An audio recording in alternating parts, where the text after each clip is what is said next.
मैत्रिणींनो, kitchen queen रेसिपीजमध्ये तुम्हा सर्वांचं स्वागत आहे।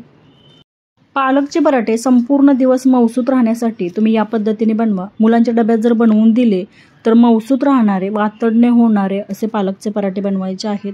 पालक मुलं खायचा कंटाळा करतात, पालकची भाजी बनवली तर खात नाही, तर अशा पद्धतीने पराठे जर बनवले तर मुलंही आवडीने खातात।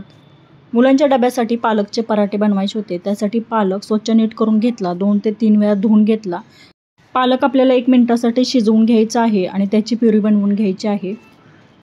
पालकची जी काही पानं आहेत ते 1 मिनिटासाठी शिजवून घेतली आणि थोडासा थंड पाण्यात घातल्यानंतर त्याचा रंग तसाच राहतो, म्हणजे हिरवेपणा जो आहे तो तसाच राहतो। थंड पाण्यातून काढला आणि मिक्सरच्या भांड्यामध्ये घालून त्याची पाणी न घालता पेस्ट करून घेतली। 1 वाटी पालकची प्युरी झालेली आहे आणि त्यामध्ये 2 वाटी मी गव्हाचे पीठ घालून ते छान असं आपल्याला मळून घ्यायचं आहे। यामध्ये बसेल एवढं पीठ घातलं तरी चालेल, परंतु माझ्याकडे जेवढा पालक शिल्लक होता त्याची प्युरी एवढीच झालेली, म्हणून वरून थोडंसं मी पाणी घेतलेलं आहे आणि भिजवून घेतलेलं आहे। 2 वाट्या गव्हाचं पीठ होतं, त्यामध्ये चवीनुसार मीठ घातलेलं आहे, 1 चमचा धणेपूड घातली आणि अर्धा चमचा ओवा हातावरती थोडासा क्रश करून घातला आणि त्यामध्ये घातलेलं आहे। मिक्सरला पालक ज्यावेळी आपण फिरवून घेतो त्यावेळी तुम्ही हिरवी मिरची, आल्याचे काप घातले तरी चालेल, परंतु मी घातले नाहीत। त्याऐवजी मी लाल तिखट वापरणार आहे। 1 चमचा तेल घातलं। तेल घातल्यामुळे पालकचे पराठे जे आहेत ते खुसखुशीत होतात। आता हिरवी मिरची घातली नव्हती म्हणून थोडंसं लाल तिखट त्यामध्ये घातलं। तिखट तुम्ही तुमच्या चवीनुसार घेऊ शकता आणि सर्व एकत्रित छान असं मिक्स करून घेतलं आणि त्यामध्ये पालकची जी प्युरी बनवून घेतलेली ती त्यामध्ये घालून आपल्याला हे पीठ मळून घ्यायचं आहे। जर गरज वाटली तर त्यामध्ये थोडंसं पाणी घालायचं आणि चपातीसाठी जसं पीठ भिजवून घेतो तसं पीठ भिजवून घ्यायचं आहे। गरजेनुसार पाणी घातलं, पीठ छान असं भिजवून घेतलं आणि पीठ अर्ध्या तासासाठी झाकून ठेवलं। पीठ छान असं भिजलं की पालकचे पराठे मऊसूत होतात, म्हणून पीठ भिजण्यासाठी अर्धा तास तरी कमीत कमी ठेवायचं। अर्धा तास झालेला आहे आणि अर्ध्या तासानंतर त्याचे आपल्याला पराठे बनवून घ्यायचे आहेत। पीठ भिजल्यामुळे अगदी मऊसूत असं झालेलं आहे।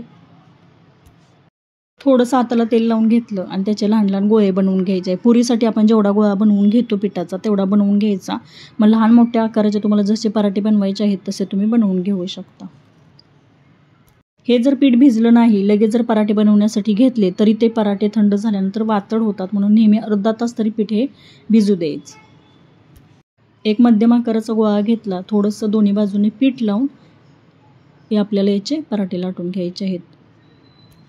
हे पराठे लाटत असताना मी चपातीला जशी आपण घडी घालून फोल्ड करतो ना तशी घडी घालायची आहे आणि आतून थोडंसं तूप लावायचं। तुपामुळे हे पराठे मऊसूत राहतात। पुरीच्या आकाराचं लाटून घेतलं आणि थोडंसं तूप लावलं, त्याच्यावरून थोडंसं कोरडं पीठ लावलं आणि पुन्हा फोल्ड केलेलं आहे आणि परत तूप लावून थोडंसं पीठ लावून चपातीला जसं आपण घडी फोल्ड करून घेतो तसे करून घेतलेले आहे। असं केल्यामुळे चपातीसारखे पराठ्याला लेअर पण सुटतात आणि तुपामुळे पराठा छान दिवसभर मऊसूत राहतो। खुसखुशीत आणि मऊसूत असे पराठे बनतात। या पद्धतीने एकदा नक्की बनवा। छान असं लाटून घ्यायचं आहे एकसारखं, जास्त पातळही लाटायचं नाही आणि जास्त जाडसरही ठेवायचं नाही। थोडं पीठ लावून एकसारखे लाटून घ्यायचे आहेत। पराठा लाटून होत आहे तोपर्यंत गॅसवरती तवा गरम करण्यासाठी ठेवलेला। गरम तव्यामध्ये पराठा दोन्ही बाजूनी छान असा शेकून घ्यायचा आहे। एका बाजूने हलकासा भाजल्यानंतर बाजू पलटून वरून थोडंसं तेल किंवा तूप लावायचं आहे आणि दोन्ही बाजूनी पराठा छान असा भाजून घ्यायचा। मी इथे पराठ्याला तूप लावते, तुम्ही तुपाऐवजी तेलाचा वापर करून घेऊ शकता। आता घडीमध्ये तूप घातलेलं आहे त्यामुळे चपाती जशी टम्म फुगते तसे पराठा छान असा टम्म फुगतो आणि छान लेअर सुटतात आणि तुपामुळे मऊसूत हा पराठा राहतो। पालकचा पराठा थोडासा वातड जर होत असेल तुम्ही बनवलेला तर तुम्ही या पद्धतीने पराठा नक्की बनवा।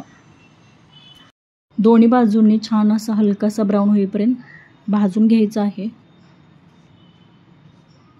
सर्व पराठे अशाच पद्धतीने बनवायचे आहेत। मग तुम्ही दह्यासोबत खात असाल, सॉससोबत खात असाल किंवा एखाद्या भाजीसोबतही असे पराठे जरी बनवून दिले तरी खूप छान लागतात। डब्यात दिले तर संपूर्ण दिवस मऊसूत राहणारे असे हे पराठे। मुलं पालक खायचा कंटाळा करत असतील तर या पद्धतीने पराठे नक्की बनवा। बनवायला सोपे असणारे, झटपट होणारे, खमंग खुसखुशीत असे पालकचे पराठे तयार आहेत।